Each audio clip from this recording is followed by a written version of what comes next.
Welcome to the bird media. నేను మీ Pavan Krishnamurthy. I'm extremely sorry ప్రేక్షకులందరికీ కూడా. ఎందుకు అంటే చాలామంది చెప్పారు, ఎందుకు పవన్ తలకాయ నొప్పి, అసలు దీని మీద వేస్ట్, ఇది మనకి సంబంధించి మనకు ఉపయోగపడేవి ఉపయుక్తమైనటువంటి విషయాలు మనం మాట్లాడుకుంటే బెటర్. ఎందుకంటే రాజకీయం అనేది నీకు ఇంకా అర్థం కావట్లేదు ఏం జరుగుతోంది అనేది. డెఫినెట్గా ఒక కైండ్ ఆఫ్ సిచ్యువేషన్ అనేది ఇండియాలో కూడా వచ్చేసింది. 100% అది వాస్తవం. ఎక్కువ మనం మాట్లాడుకోవద్దు. మన ఇల్లు బాగుందా లేదా ఈ ఒక్కటే మనం ఆలోచించుకుంటే చాలు, మిగతా అవసరం లేదు. దానికి ఎవరన్నా అడ్డం పడితే దాని గురించి మనం చర్చించుకుందామని ఎంతోమంది కొన్ని వేల సార్లు కామెంట్స్ రూపంలో నాకు తెలియజేశారు. బట్ ఉన్నటువంటి సిచ్యువేషన్ చెప్పకపోతే ఎలాగా, తెలుసుకోవాలి అనేటువంటి దాంతోపాటు తెలియజెప్పాలి అనేది కూడా ఉంటుంది కదా. సో అలాంటి దానికి ఇవి తీసుకోవాలి, దీని మీద చర్చ జరగాలి, ప్రజల్లోకి వెళ్ళాలి. కాబట్టి ఏం జరుగుతోంది అనేది, ఆ అవేర్నెస్ అనేది ఎప్పుడు నడుస్తూనే ఉండాలి.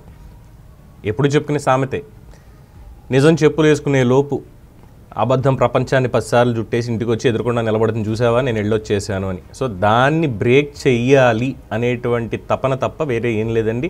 అందులో కనీసం 0.00001% నేను సక్సెస్ అయినా నేను చేసే ప్రయత్నం సఫలమైనట్టే, మీ ఆలోచనతో సహా.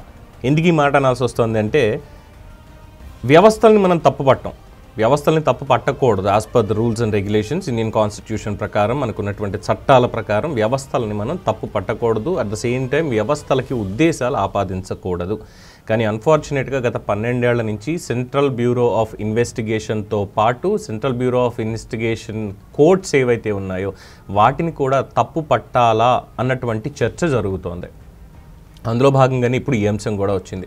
జగన్మోహన్ రెడ్డి గారు ఆంధ్ర రాష్ట్ర మాజీ ముఖ్యమంత్రి, పులివెందుల ప్రస్తుత ఎమ్మెల్యే, వైఎస్ఆర్సీపీ అధినేత, గతంలో కాంగ్రెస్ పార్టీ నుంచి పార్లమెంటు సభ్యుడు, తర్వాత తెలిసిందే మాజీ ముఖ్యమంత్రి అనలో స్వర్గీయ ముఖ్యమంత్రిగా పనిచేసినటువంటి ముఖ్యమంత్రి, ఆయన చనిపోయే నాటికి రాజశేఖర రెడ్డి గారు కుమారుడు. ఆ క్వాలిఫికేషన్స్ వీటితోటి ఏం జరిగింది, ఎలా జరిగింది అనే దాని మీద వాదోపాదాలు ఇంకా నడుస్తున్నాయి. కాబట్టి ఈ 12 ఏళ్లలో జరిగింది ఒక ఎత్తు అయితే, ఇప్పుడు ఎలా వచ్చింది అంటే వ్యవస్థల మధ్యలోనే కోర్టు వర్సెస్ ఇన్వెస్టిగేషన్ ఏజెన్సీ అన్నట్టుగా తయారైపోయిన పరిస్థితి. మొన్న లండన్ పర్యటనకు వెళ్ళారు.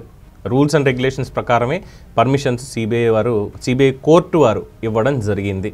పాస్పోర్ట్ అప్లై చేసుకున్నారు వాళ్ళకి, ఇలా వెళ్ళాలి అని చెప్పి 15 రోజులు గడువు కావాలి అక్టోబర్లో అన్నారు. 1 నుంచి 30 లోపల ఏదో ఒక 15 రోజులు నాకు గడువు ఇస్తే వెళ్ళొస్తానన్నారు. బాగానే ఉంది. రూల్స్ అండ్ రెగ్యులేషన్స్ పెట్టారు, షరతులతో కూడినటువంటి రూల్స్ అండ్ రెగ్యులేషన్స్ కూడా పెట్టారు. పర్సనల్ ఫోన్ నెంబర్ ఇవ్వాలి, పర్సనల్ ఈమెయిల్ ఐడి ఇవ్వాలి అని.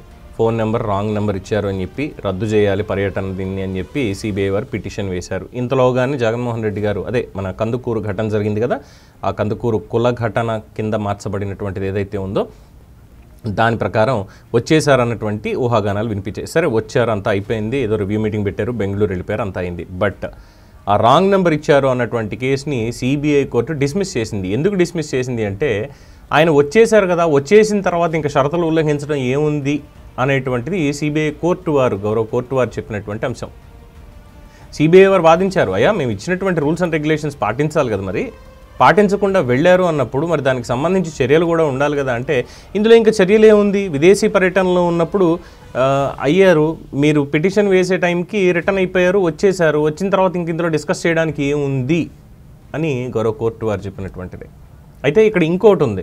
ఇదే కోర్టు వారు ఇచ్చినటువంటి ఇంకొక ఇన్స్ట్రక్షన్ ఏంటంటే, వ్యక్తిగతంగా కోర్టుకి హాజరవ్వాలి, వ్యక్తిగతంగా కోర్టుకి హాజరై తీరాల్సిందే వచ్చిన తర్వాత అని చెప్పారు. బట్ ఇప్పటిదాకా వెళ్ళలేదు. దానికి ఈ వాదోపాదాలన్నీ జరిగిన తర్వాత ఈ కేసు డిస్మిస్ చేసి సిబిఐ వారికి చెప్పి నవంబర్ 14వ తేదీ లోపల ఖచ్చితంగా కోర్టుకి రావాల్సిందే, కోర్టుకి వచ్చి విచారణ ఎదుర్కోవాల్సిందే అని చెప్పారు. విచారణ దేని మీద అనేది మాత్రం క్లారిటీ లేదు. అక్రమాస్తుల కేసుకు సంబంధించినటువంటి దాంట్లోనా, లేదు ఈ పాస్పోర్ట్ అంశానికి సంబంధించి, లేదా ఫోన్ నెంబర్ అంశానికి సంబంధించిన దాంట్లోనా అనేది మాత్రం క్లారిటీ లేదు.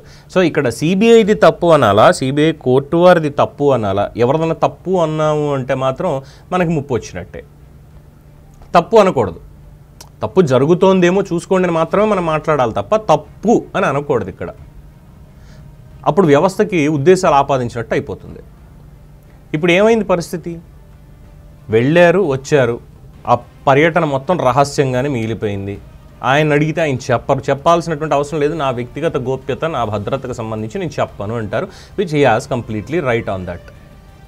రాజ్యాంగం కల్పించినటువంటి హక్కు. బట్ ఈ సంస్థలు ఏవైతే ఇన్వెస్టిగేషన్ ఏజెన్సీస్ ఉన్నాయో వీటి బాధ్యత, వారు ఎక్కడికి వెళ్తున్నారు, ఏం చేస్తున్నారు, ఎవరిని కలుస్తున్నారని చెప్పించుకోవాల్సినటువంటి బాధ్యత వీళ్ళ మీద ఉంది. కానీ ఈయన వీళ్ళకి చెప్పరు. మరి ఎలాగా? ఏదో సాగుతూ వస్తుంది సీరియల్ లాగా. ఇంకా ఆ మొగల్ రేకులు, చక్రవాకం, అంతకుముందు ఋతురాగాలు ఇవన్నీ ఆగిపోయాయి. కానీ మంజులా నాయుడు గారు వాళ్ళు చాలా ఇంకా దీనికి ఇక్కడ ఫుల్ స్టాప్ పెడదాం, కథ కంచికి వెళ్ళింది అని ఆపారు. కానీ లేదంటే వాటికి మించినటువంటి సీరియల్ ఇది అయిపోయింది అనమాట. ఇప్పుడు సిబిఐ వర్సెస్ జగన్మోహన్ రెడ్డి అనేది, లేదు సిబిఐ కోర్టు వర్సెస్ సిబిఐ అనేది. సిబిఐ వాళ్ళు ఎన్నిసార్లు చెప్తున్నా సరే కోర్టు దగ్గరికి వెళ్ళేసరికి అందులో మెరిట్స్ చూస్తున్నారా, లేదంటే ఈయన చెప్పినటువంటి వీళ్ళ లాయర్లు చెప్పేటువంటివి వింటున్నారా, ఏది పరిగణలోకి తీసుకుంటున్నారు అనే దాని మీద ప్రజలకి ఒక క్లారిటీ అనేది ఎక్కడా లేదు. ఒక క్లారిటీ మాత్రం ఉంది, నేను మొదట్లోనే చెప్పాను మీకు. మీ క్లారిటీనే నా క్లారిటీ కూడా ఆ విషయంలో. ఇందులో ఎటువంటి కామెంట్ అనేది లేదు. సో ఈ పర్టికులర్ ఫోన్ నెంబర్ అనేటువంటి దాని మీద గూగుల్ టేక్అవుట్ ఇష్యూనా ఇంకొకట ఏదో మొత్తానికి తిమ్మిని బమ్మిని చేశారా ఏదో అయిపోయింది. బట్ ఇక్కడ ఎలా అయిపోయిందంటే ఈ పర్టికులర్ కేసు వల్ల మొత్తం వ్యవస్థను ఇక్కడ అనుమానించాల్సి వస్తుంది. అంటే నామకే వస్తే వీళ్ళు పిటిషన్ వేశారు, ఏదో అత్యుత్సాహంతో కొత్తగా ఎవరైనా అధికారి వచ్చారేమో దీంట్లోకి, వచ్చిన వెంటనే అయ్యో ఇంకే ఉంది, ఇది రూల్స్ పెట్టినప్పుడు దీన్ని మీరారు అని చెప్పి అత్యుత్సాహంతో కేసు అనేది వేశారు. పిటిషన్కి స్వీకరించి అబ్బే లేదు వచ్చేసారు కదా అని వారు కొట్టేశారు. అంతే, అంతకుమించి ఇందులో చెప్పుకోవడానికి కూడా ఏం కనిపించట్లేదు. ఆ విధంగా జగన్మోహన్ రెడ్డి గారిని నవంబర్ 14లోనే రావాలి అని చెప్పి కోర్టు ఆదేశించింది. సో ఆయన ఫోన్ నెంబర్కి సంబంధించి కథ కంచికి వెళ్ళిపోయినట్టే. దీని మీద మీ అభిప్రాయాల్ని తెలియజేస్తే తెలియజేయండి, మీ ఇష్టం, మీ విజ్ఞత. For more updates keep watching the bird media.